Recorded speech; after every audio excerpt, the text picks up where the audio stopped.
อันนี้บัวทั้งหมดได้ เจ้า นี่ เราปลอดภัยจากพยาน 3-4 มื้อ บ่บัวยังบดฟ้าบ่ มาไปเรื่อย เจ้าอยู่ดีมีสุขให้เจ้ารอดภัยจากพยานตายทั้งปวงบอก เอาบอกเพิ่นมาหาอยู่แม่แน่ เจ้าอยู่ มีรถอยู่บ่ น้ำวัดน้ำวาอยู่เป็นสุขเป็นสุขเนาะเจ้าอยู่เป็นสุขเป็นสุขต้องไปทำ ข ให้ องเลขนี่ซะสั่น ไอ้ตัวลิ้นไอ้นี่นะตัวลิ้นน้อยเขามาถวายในวัดเอาไปปล่อยอยู่ถ้ำปล่อย อัน ใน นี้ วัด ปล่อย น้ำ อยู่ วา มาหาร ๆ บ่ นั่งเลย น้ำวัดน้ำวาตัวลิ้นปล่อยเท่าใดเขาบอกสินะ อันนี้บนหน้ามันบ่ เขาทำเลย ปล่อยทำแล้วเนาะเจ้าอยู่เป็นสุขเป็นสุขเด้ออยู่กับตัวอาจารย์ใจจะปลอดภัยบอก เดี๋ยวเขาปล่อยเด้อให้อีแม่นางนำก่อนนางนำของกูบ้าก่อน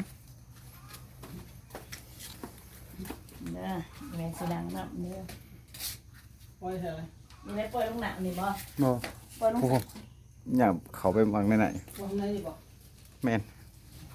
คือฟินมาอ้างนี่ก่อนนี่ เจ้าโชคดีเด้อเจ้าอยู่ดีมีสุขบอกไอ้ศาสนาเกิดเป็นคนนี่บอกดีมีสุขอายุอุโนสุขังพลังบอกเจ้าดีมีสุขสุขกายสุขใจบอกให้ปลอดภัยจากพยานอันตรายทั้งปวงบอก เจ้าหน้าเขาเห็นอีกไปเขาไปในได้ทำบุญบำรุงลึกไปเลยได้หนึ่งแม่นบ่ แม่น แต่ข้าวตะกี้อันนั้นแม่ยังหน่อยแม่เป็นผู้สาวสำหน่อยนี่เขามาตักเอาหลานนี่ได้ทำนี่เขาไปเลยมันกว้างเลย แม่น ทหารอยู่ได้เป็นกองร้อย จงเป็นสุขเป็นสุขเธอสัพเพสัตตาพยานประสาทุกจงเป็นสุขเป็นสุขเธอสุขขอให้เจ้าสุขกายสุขใจบอกเอาอยู่ดีมีสุขเด้อโชคดีเด้อปลอดภัยจากพยานอันตรายทั้งปวงบอกเอาไปขอเบิ่งเจ้าดอกค่อยเสื้อผ้าสีสวรรค์ยิ้มบอกจะจริงขอไว้เด้อเอาไปยิ้มสุขเด้อเบิ่งอย่างเจ้าดอก เพิ่นก็โคตรไว้เนาะ ไป มันปล่อยแล้วเพิ่นก็ออกไปพูดว่าจะ ไปทางนั้นไปทางนั้น ไปทางนั้นเด้อไปเขาเบิ่งอย่างเจ้าดอกเอาสุขดีสุขดีโอเค ไปสุขดีเด้อ มีปีใหม่บ่เจ้าไปเด้อ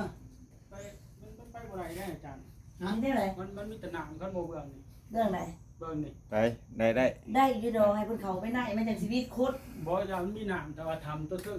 อาจสิได้ทำตัวนี้ ให้ ตัว เพิ่นอ นี้ ยู่ เขาไปมันบ่มี เพิ่นสิไปอยู่ได้แถวนี้นี่ล่ะ เนาะปล่อยเป็นรอยลิ้นแถวนี้แหละคนหน่อย อ๋อ เดี๋ยวเราไปเองเพิ่น บ่ได้มันไปบ่ได้เพิ่นก็บ่ไป แม่น โทรหาอัน มั นั้น น อยู่น้ำบัดน้ำบาแล้วผู้ไปอย่างน้อยมันเอา โทรหาครู